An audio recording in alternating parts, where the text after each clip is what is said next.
people. What's going on, guys? On the way to Moab for my 50-mile race. I'm doing the Canyonlands 50 miler. So bringing you guys along. I'm gonna probably film the whole weekend since we're staying a little bit longer, because I feel bad dragging my wife out for like an entire day event. So we're making it a bit of a weekend trip, especially since we haven't been to Utah. So got like a 6-hour drive there. We'll pick up the bib, race packet, whatever, this evening, and then the race tomorrow. And all these races that I'm doing over the next 6-8 months are all in preparation for Bighorn 100-mile race in June. So I got a 50-mile here to finish off the year, and then we'll start kind of planning, scouting out future races in the early 2024 season. So got the energy drink, dropped off the dogs for the weekend, and we're headed to Utah.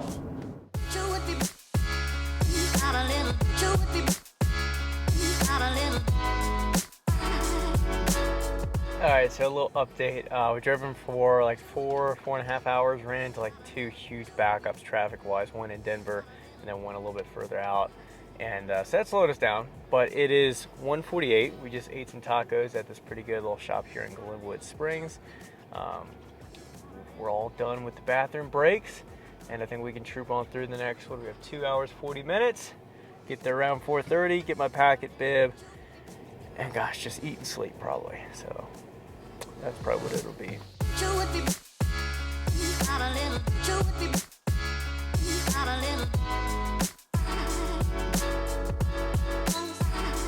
All right, so got to the finish line. The road down here from the actual road is quite bumpy, as you would imagine, rocky off-roading type terrain. But got the bib, I don't know if it's upside down or not. Got the bib, got the t-shirt, hat, whatever. The finish line's way over there. It's super windy, so hopefully you guys can hear me. But feeling good. Gonna head back to the little hotel resort, wherever we're staying, Airbnb. It's 5:16 now, so head home, eat, try and get in bed by 8 o'clock, get up 3:30 a.m.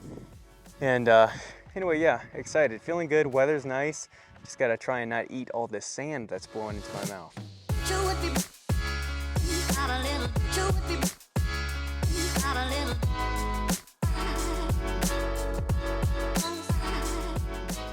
Welcome to my crib. I'm eating spaghetti right now. Got to the Airbnb. It's like through Airbnb, but it's a hotel essentially. So we got this little room, and right now finishing up some spaghetti that my beautiful, amazing wife made before we left. Her famous fetty spaghetti, as I call it, but it's just good noodles, some tomatoes, feta cheese. It's very good. Love doing pasta before race, and got stuff all over the place. I was rushing to get some content up, following my man Jeremy, trying to follow his race posting protocol, get the content up there for the people. And now I'm just in the process of making sure I have everything I actually need for the race, minus how it looks on Instagram. So also got this heresy in here. Get this Mr. Coffee out of here. It's a sick joke to leave that in here, but I got all my coffee gear, kettle, grinder, so we're gonna be grinding up some good old beans. Hit the grocery store, got some extra stuff for breakfast, but I also packed my oatmeal. Firing up some ramen. If you've been following any of my content, doing ramen midway in the race, along with a little bit like peanut butter packs or nut butter packs. But the main fuel, of course, is Switchback electrolytes.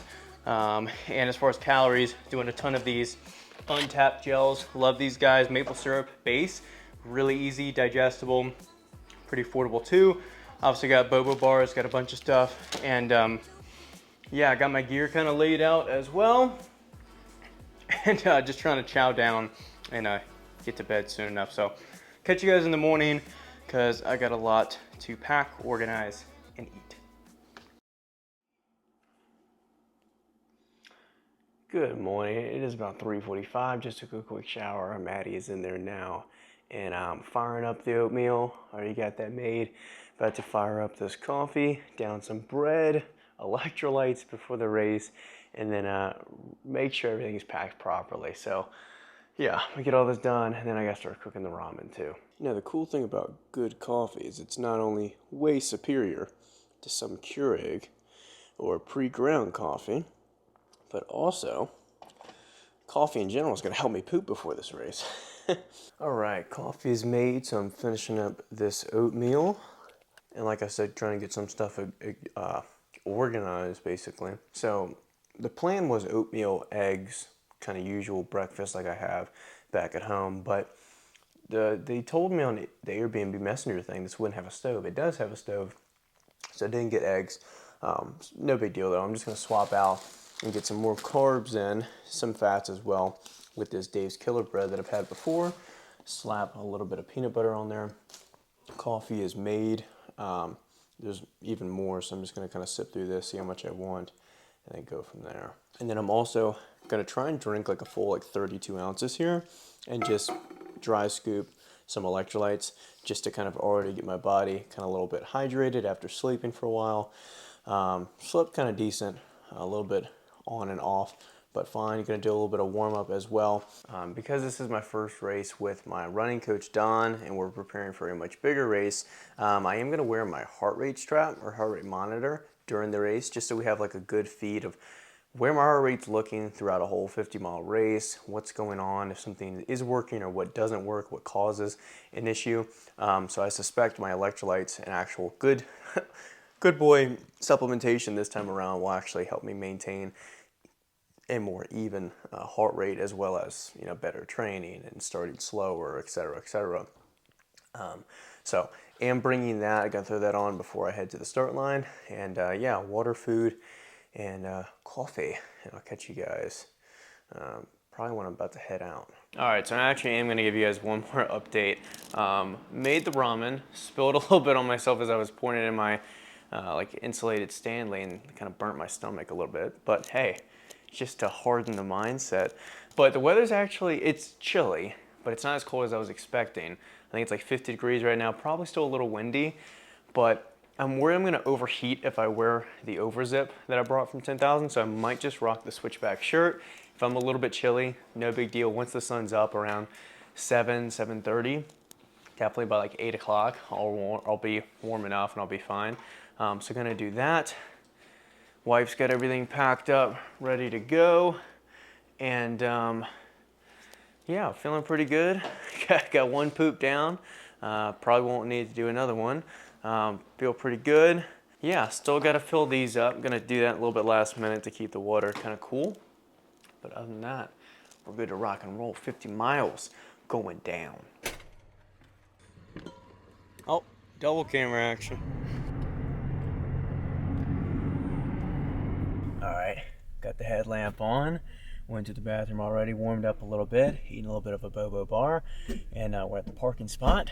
And T-minus 16 minutes till it's go time. So I had to throw on the pack, walk to the front or the finish or start line / finish line with Madi, and we'll get rolling here shortly.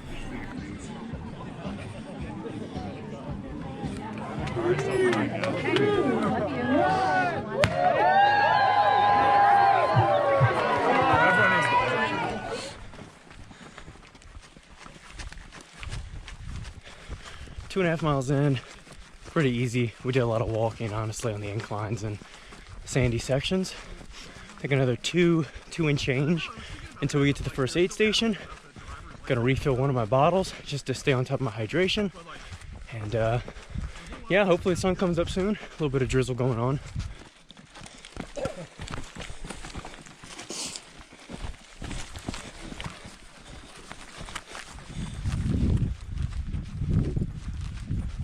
Five and a half miles in, feeling great.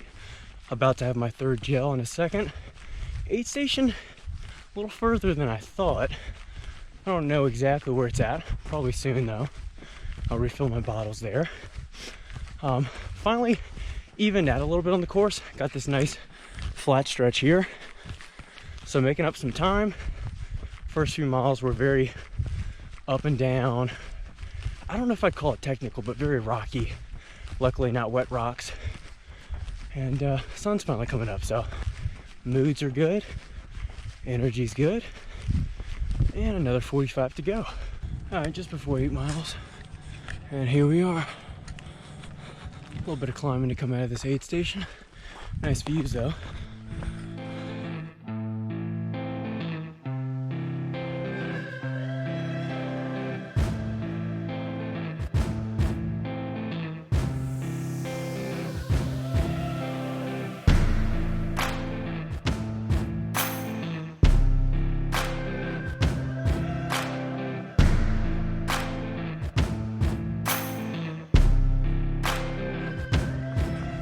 about 11.5 miles in, and it's been super rocky the past few miles, so quads are feeling a little beat up, but haven't fallen. That's the goal, and energy feels great. So got a little ways to go, I guess, till we're halfway in the loop. Down in a little canyon right now, so I'm anticipating the steep incline that I saw on the course map is coming up soon, so got that to look forward to. Honestly, I don't mind hikes too much. They definitely hurt and suck when they're as steep as they're about to be, but it is a little bit of a break, and you kind of just get to settle in to the incline, so it is what it is. But almost 13 miles in, feeling great. All right, GoPro seems to be dead, of course. Anywho, I'm 16 miles in, or just about. We've been doing a lot of climbing lately, but not a ton of climbing. And even like right now, I can get some little running sections in, but it's been mostly incline the past 2 miles. A lot of marathoners, people that are doing the marathon distance, are passing all of us, as they should be, I suppose. At least the, people who are gonna win the race. But feeling pretty good. Definitely got to refill both bottles at this aid station, which should be here in the next half mile or so. And other than that, feeling pretty good. A little bored out here. The scenery is nice, but it's not crazy, in my opinion. There it is.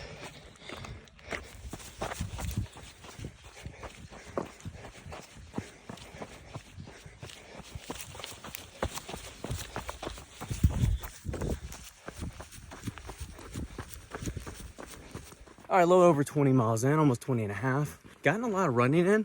Actually, I'm about to run this right here, but I just wanted to update. Feel good, I need to poop. So my stomach is kind of bothering me. Not from what I'm eating or drinking. It's literally just I need to poop, because I'm getting food down fine. So I got a couple more miles before I even get to Madi and the start line, which is where I can hit a porta potty.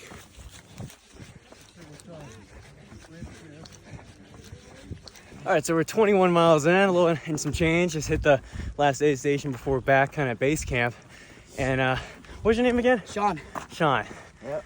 With my boy Sean here. How are we feeling? It's your first 50, right? Yep. Feeling good, man. I mean, I guess that's what we're supposed to say. I feel how I should Well, feel. everyone constantly tells you you're looking strong. Right. And I'm like, I don't look that strong, Yeah, I feel how I was anticipating feeling. Okay. I feel better in the mind, like...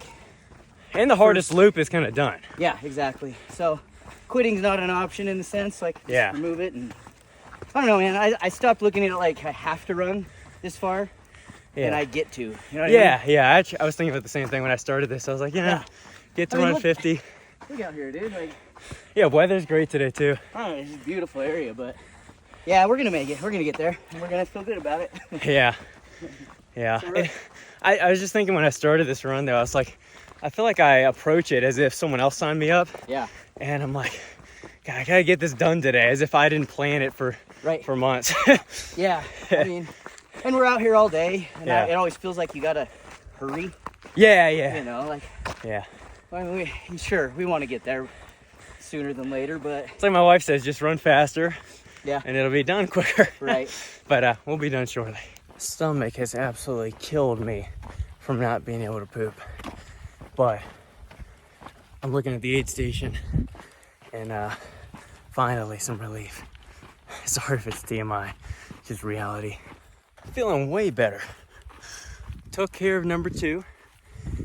Spent more time than I'd like at the aid station, but it's not a big deal. I'm not close to cutoff times. I'm not close to winning. So took the time I needed on the bathroom, sat with Madi for a bit, ate some ramen, a little bit of peanut butter, got everything I needed restocked, poured some cool water on my head, which actually felt pretty good, and now we're back at it. 24-mile loop, my stomach feels better. I imagine even with more time to settle, my stomach will feel kind of back to normal, but already way better. So 20, almost 27 miles in, we're past the hump.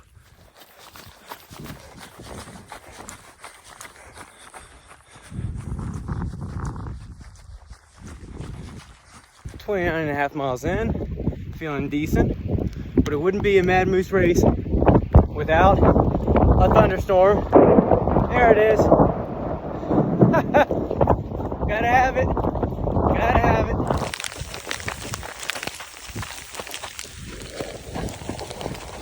All right, so I just got pelted hard for like 2-3 minutes there.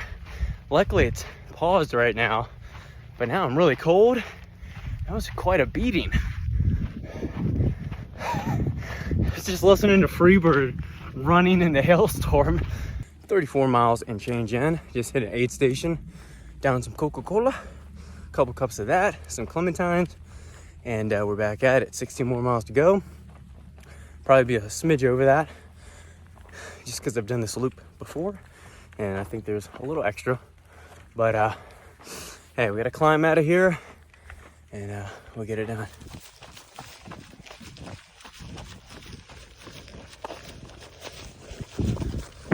We are, well, I am 40.5 miles in, sharing miles with Andres here. We've shared like 4 miles together probably at this point, and it's not the time to go by. Sharing some stories. I'm learning a lot about Estonia, Eastern Europe, NASA, space, all that. But all that aside, I realized I accidentally went the wrong way. Not in a, automatic DNF kind of way. I just did the full loop twice, which means I probably did an extra 1.5 miles that other people didn't. So call me a try-hard, doing a little extracurricular miles, but we're making our way to the aid station, probably another 1.5 miles maybe.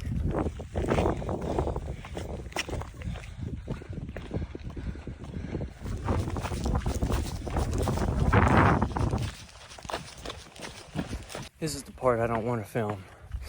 Miserable, tired, so tired. This aid station, I swear, is supposed to be 2 miles earlier. I've been out of water and so tired. Another 7.5 miles to finish, but I need this aid station. All right, guys, this might be the last update. We are almost at the last aid station. As you saw from the last clip, I was suffering quite a while, and I was two miles separated from our familiar friend, and we're back punching through here, and feeling much better, getting more bouts of actual running in, especially on the downhills, but even some flats. And well, my watch is at 46 miles. I think the finish line will be closer to 51.5, maybe 52 for me. But we should hit the aid station in like a 1/2 mile, and then I'll catch you guys at the finish. Good job, baby. What a race. So it's been about 10 days since I completed the Canyonlands 50 miler. Part of that is laziness, and part of it is after the race I just wanted to eat, sleep, and then the next day my wife and I enjoyed Moab a little bit. We explored the city, went to the national park, and all of that, and drove back home. So how'd the race go? There's a few notes I want to talk about because I did change a lot about this race, and I want to recap some moments that I maybe didn't capture on camera. So let's start with hydration. Hydration was a big change for me, primarily because in all my previous races, whether they were ultras or just general training or my marathon, I never used a standalone electrolyte product, meaning the only sodium I was getting in was kind of just byproduct of tailwind or whatever I was eating, and things like that. I just wasn't getting that adequate sodium intake or potassium or any of those electrolytes. And so this was the first race where I took a deliberate approach to my electrolytes, where I was taking a specific electrolyte product. It was actually my own brand Switchback that I own with my friend Jeremy. We have an electrolyte product that has 1,000 milligrams of sodium, 400 milligrams of potassium in every scoop. So not only is it an electrolyte product, but it's a very comprehensive, well-dosed electrolyte product. Bias aside, it gave me a very easy strategy to follow. Most people lose about 800 to 1,200 milligrams of sodium per hour. Of course, that varies on person to person. It varies in the temperature you're running in, all of that. But generally, it's an easy target and easy mentally for me to think about just hitting 1 gram of sodium an hour, along with my water intake. So The strategy was do a scoop in every bottle. Every time I refill my bottle, throw in a scoop of switchback electrolytes. That way, with every 500 milligrams, or 500 milliliters, I should say, every half liter of water, I was getting in a gram of salt and 400 milligrams of sodium. And that worked really well. Again, in past races, my problem with hydration wasn't that I always felt dehydrated, but the consequences of dehydration were there. And what I mean specifically is heart rate. My heart rate would get up way higher than it needed to be, way higher than it should have been mid-race, but especially at the end of the race. And the consequence was that in my early 50-mile races, if you go back and watch these videos, I might have talked about it, is late in the race after 30, 40 miles, I wouldn't be able to run without my heart rate spiking. So if I tried to run, let's say a few hundred meters or a few hundred yards, my heart rate would go all the way up to like 170, 180 almost instantly. So I almost had to like walk in a lot of my races or suffer the consequences and the fatigue of a really high heart rate. This completely changed that, paired with my pacing strategy, which we'll get to. But by having a good hydration strategy, I was able to curb that, because the consequence and the side effect of being dehydrated is a high heart rate. Your body's heart rate rapidly increases and stays elevated. So this helped me prevent that the entire time. I didn't stick to it perfectly. It kind of depended, right? Like if I couldn't refill my bottles between a certain 8-mile stretch, it is what it is. But for the most part, I followed it to a T, and it worked out really well. Now, when it comes to fuel, this was another deviation from all previous races, where in the past I had done a lot of liquid calories. So I would use Tailwind. I would basically 50-50 split it. I'd do like 100 calories of gel, 100 calories of liquid per hour was kind of my split. And the reason I stopped doing that is because, one, I feel like my gut just wasn't liking having constant liquid calories by the end of the race. And then two, by conflating and intertwining my calories and hydration, things get a little complicated. It's harder to figure out exactly how much you're taking in of things.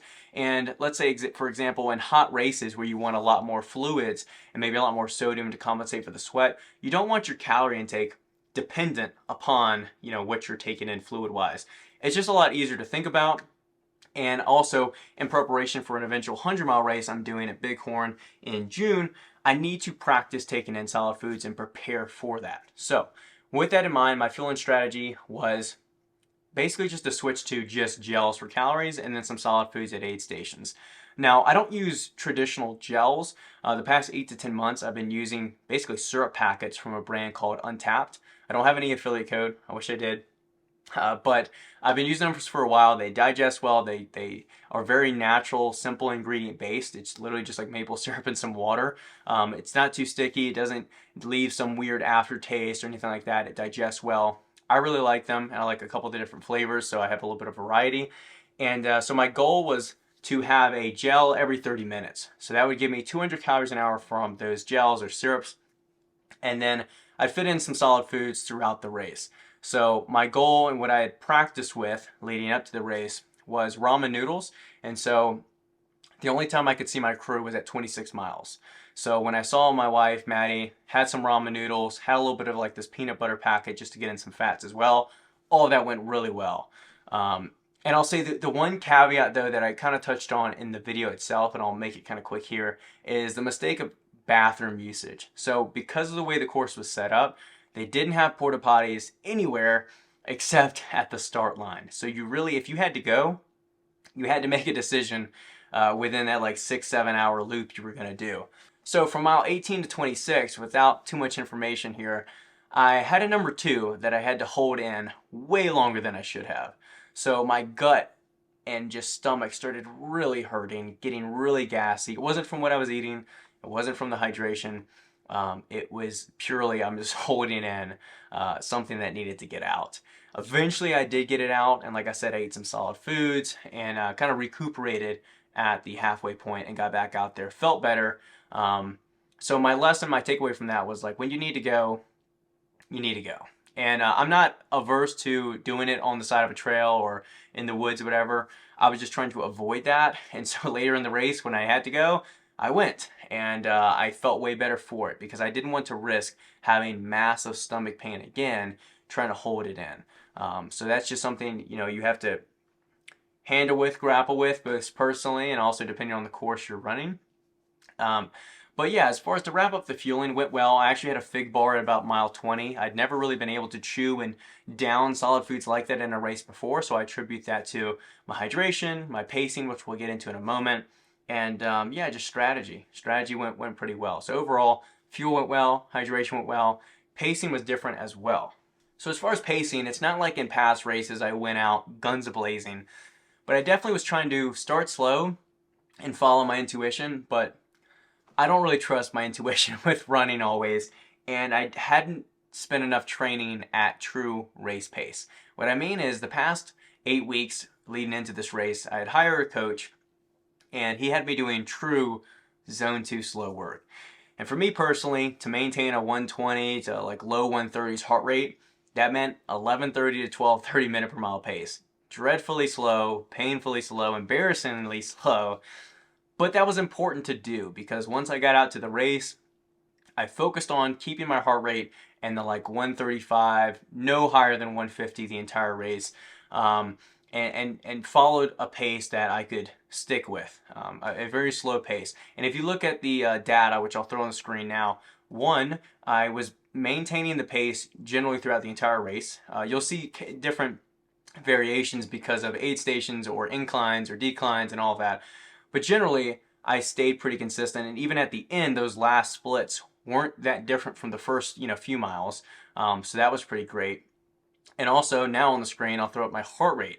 My heart rate, which is attributed to both pace, but also, again, my hydration, it actually went down. And it went down near the end of the race, primarily because of the cold, but also because of my pacing strategy. So pacing went well, hydration, fuel, all that. Here's where things went downhill, the things I did mess up on. And that was not being adequately prepared for the weather. And weather can be quite unpredictable, especially in Utah. The nights get cold, the days get hot. And so the race morning, it was pretty cool, a little chilly, but I also knew the sun was going to come up. It would warm up soon enough. So it was like mid 40s, sun was down. I just went with a sweat or a t-shirt because I was like, I'm going to want to take this off if I wear a jacket, and I won't see my wife for like 6 hours, so it'll be a while. I'll have to carry that along. I'll go with a t-shirt. And that was actually a good call because I'd say for the first 8 hours of the race, it was, it warmed up. It got, mild temperature, and it was fine to wear a t-shirt. A lot of people were actually wearing tank tops, t-shirts, just like me. But the problem was later in the race, after I left the kind of home base aid station, so mile like 26 and on, we started to get some unpredictable weather. Some storms moved in, and there was a brutal hailstorm from mile 30 to 31 for me. It's like a 10-minute section. This hailstorm was pelting me. It was really cold. It was like sideways hail. It was just pelting. My arms were like red from the dime-sized ice. And that sucked. You guys probably saw it was pretty brutal. And it's also funny because if you watched my 50-mile Crested Butte video, I had a hailstorm too in that 50-mile race, almost at the exact same mileage. So that was kind of funny just to see that happen twice. It was quite coincidental. But battled through that, then it got warmer again. I was like, okay, the worst is done. But it wasn't. I actually paired up with this guy around mile 34 from Estonia. His name is Andreas. And we ended up spending like the last, 12 miles or like 15 miles together. And we needed each other. I picked him up kind of around that mile 34 to 38 section, and he carried me a lot towards the end, which I'll get to. But so we started talking. Real cool guy, actually from Estonia, has lived in Florida for 2 years. He's like studying to finish his graduate program. He's kind of interning with NASA. Real cool story, and also interesting to hear that culture that he comes from. But mile 38, it starts to get really cold again. Freezing rain starts coming on and off constantly. And again, I do not have a jacket, no gloves, and a wet t-shirt is very uncomfortable to wear when you're getting hit with cold wind too. So finally find the aid station. Was completely miserable at one point. Me and Andreas had split briefly, and I was by myself just suffering. We got to an aid station. Me and him reconnected. We sat under the like the tarp basically, or like the covering of the aid station, and we're like, hey, let's stick together here. And that would actually be a massive tip to anyone: is find someone who's running roughly around your pace. make friends with them, stick with them, because you'll need each other when either of you go through rough patches. So that would be a huge tip for anyone doing a ultra marathon or doing their first. So we leave that aid station, getting pelted with cold rain and wind and all of that. I, of course, do not have my jacket. Andreas does, and thank God he actually had a pair of gloves too, which he gave me. Otherwise, my hands would have been like frozen, like Lego shaped, you know? And so that kept my hands from having like legitimate frostbite, hypothermic concerns. And the rest of the 10 miles to finish the race was just miserable. It was on and off, cold rain, brutal, just, you know, teeth chattering, shivering, rain. I just felt awful. I was able to run some sections. Body, like, itself wasn't too bad. It was just the cold was bad. And I wasn't the only one who had that ignorant mistake. And again, the sad thing is I had gloves, I had jacket, I had hand warmers, I had all that packed at the aid station. I just had thought I would finish before the sun came down, and I didn't know that it would get this cold and rainy. So that was my takeaway, was, you know, in the future, prepare for the worst. Even if the worst never happens, at least you were prepared for it. So, you know, bring the extra jacket, bring the gloves, and if you don't need them, cool. But have them just in case, because you truly never know. So yeah, we battled through it, hit the last few aid stations, just shivering cold. You know, I was drinking some hot chocolate, like holding the cup with my wrist because my hands literally like wouldn't bend. And brutal conditions. It started to get really muddy in the course too, which is no fun. It got dark. We couldn't really see. Thank God Andreas had his headlamp. He was smart enough to not leave it at the aid station. And so he kind of lit the path for us. We stuck together. I ran hard the last mile. I actually ran up that whole like incline section around the way and past the finish line. And I felt like I had more to give. So fitness-wise, I felt really good about it. I thought my strategy was great. The cold made it way harder of a race than it needed to be. But all in all, hell of an experience. And I'll say one more thing. Thank you to Sean and Brad, and I think there was one other person that told me that they watched my videos and felt inspired to run this race because of that. Brad was telling me he watched me and Joey's video from Leadville and how inspirational it was, and how, you know, we're really making a difference and inspiring people. Sean told me that he'd watched my Crested Butte video, and, you know, he came out here to run this race partly because of that video, and he was, you know, nervous and watching it. And I just have so much gratitude for you all guys, you know, all of you watching this video, for supporting me, but also I'm grateful to provide any source of information, of motivation, of inspiration, whatever it is, whatever term you want to add on it, to you.